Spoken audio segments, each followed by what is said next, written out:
Hello. Magandang araw sa ating lahat. Kumusta po ang ating mga drivers, ang ating mga mga jeepney driver dyan na nagtapos na po ang deadline ng consolidation.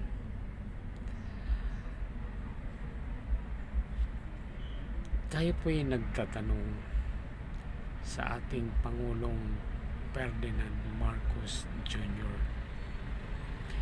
Hindi po ba, sir, nangako kayo nung kayo ay nangangampanya doon po sa Marikina? Di ba po nangako kayo na hindi po ipipis out ang mga jeep? Bakit po ngayon na iba na ang inyong tono? Ano na lang po ang mangyayari sa mga taong mawalan ng jeep? Di ba po ang inyong adhikain ay babangon na muli? Bakit po nalimutan ninyo ang salitang babangon muli at parang ngayon ay itutumba ninyong muli? Alam niyo po, mahal na Pangulong Ferdinand Marcos Jr., kami sana ay nakikiusap. Ako po ay hindi driver. Naaawa lang po ako sa mga mawawalan ng trabaho sa inyong desisyon na magkaroon ng consolidation. Ang consolidation po ay para na rin sinasabi ninyo na yung mga driver ay tumigil na sa pagkain, tumigil na sa pagpapaaral ng mga anak, tumigil na kumain. Bakit po, mahal na Pangulo? Bakit hindi ninyo naalala ang inyong mga pangako na ang sabi ninyo ay hindi dapat magkaroon ng peace out ng mga jeep? Kaya nga binoto kayo at lalo kayong lumakas dahil ang puntarya ng mga driver ay yun po, para hindi po sila mabiktima o mabiktim ng mga tinatawag ninyong PUB modernization. Ngayon po, ang tanong ko po, paano po ninyo matutulungan ang mga mawawalan ng trabaho, ang mawawalan ng jeep?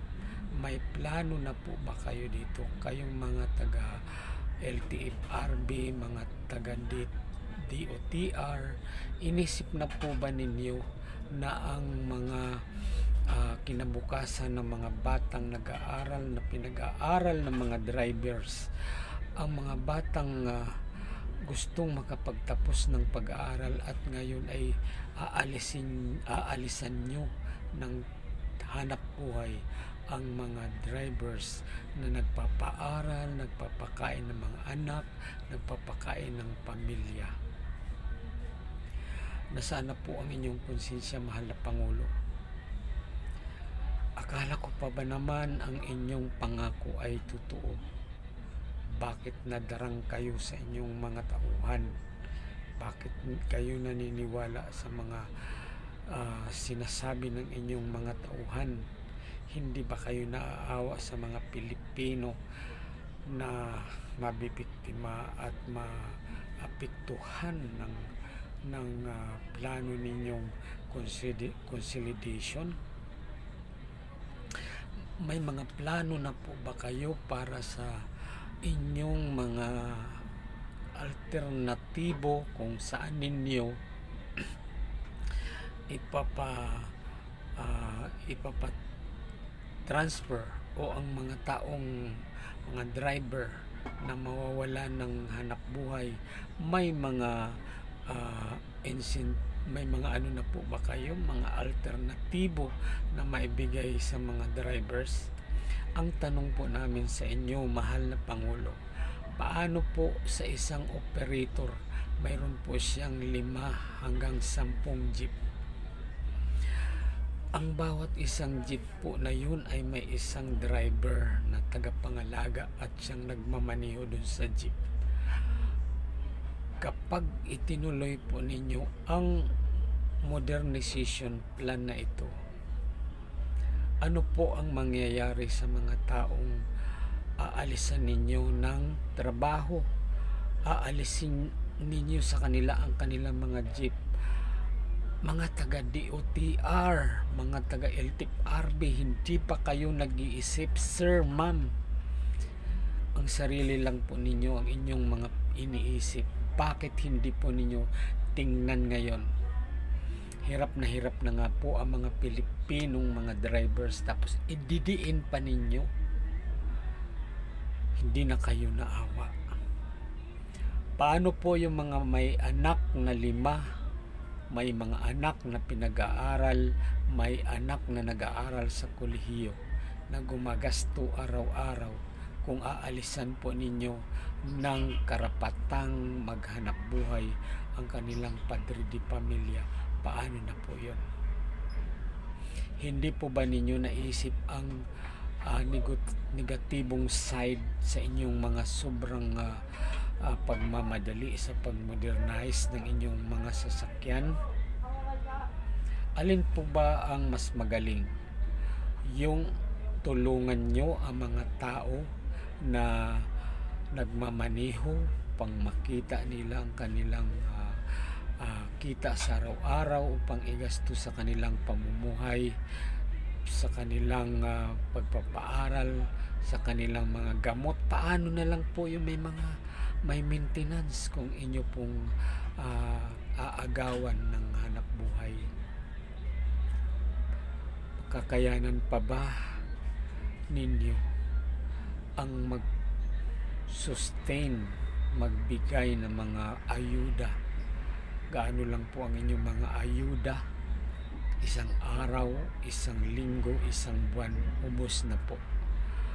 Isaalang-alang po sana natin, mga kaibigan, mahal na Pangulo, kung nakikinig at naririnig, sana'y maabot sa inyo ang mensahe ito. Alalahanin niyo po ang inyong pangako, mahal na Pangulo, na hindi po ninyo ipipis out ang mga jeepney. Una pong punto ang gusto naming malaman ninyo, saan na po pupunta ang mga tao, ang mga drivers na umaasa lang sa kita sa araw-araw, nagpapaaral mga anak. Ano po ang gagawin ninyo, mahal na Pangulo? Kumilos naman po kayo, mag-action po kayo, mahal na Pangulo. Huwag po kayong magtiwala dyan sa mga tao ninyo, sinisira po kayo. Ang inyong mga pangako habang kayo ay nagkukumpanya noong mga panahon, na sana po yun. Tulad po ng bigas, hindi pa po ninyo natutupad ang 20 kilos. Bakit hindi pa ninyo natutupad hanggang ngayon? Hanggang pangako na lang po ba? Maipapako na lang po ba ang inyong pangako na walang katuturan?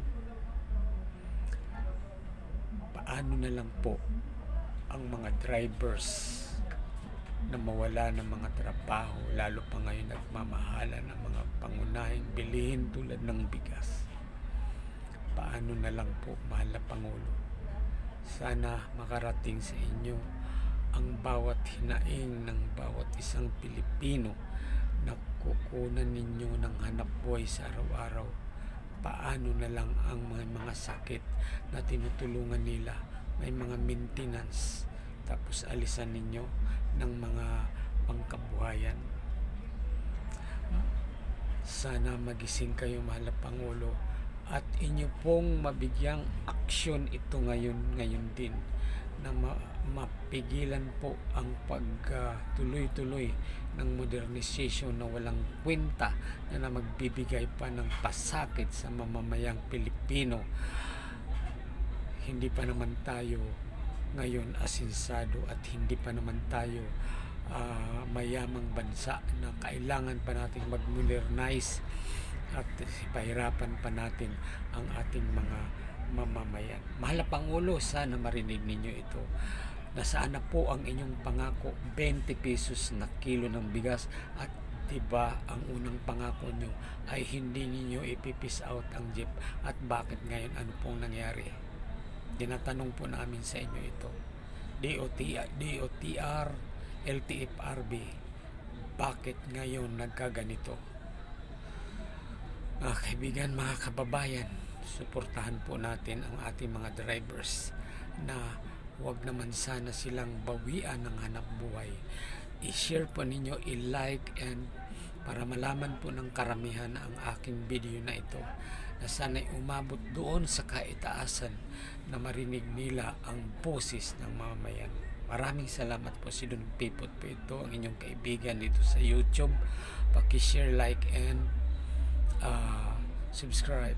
Hanggang sa susunod po, patuloy po tayong magtatanong, magsasalaysay, magkaroon ng easy dito sa ating questionabling pagmamadali ng modernization. Salamat po ng marami. Ito po inyong kaibigan, si Don Pipot. Babay na po. Salamat, Happy New Year. Hindi maging happy ang New Year natin. Napakalungkot po sa mga driver. Salamat po ng marami. Thank you. Ingat po kayo. Bye-bye.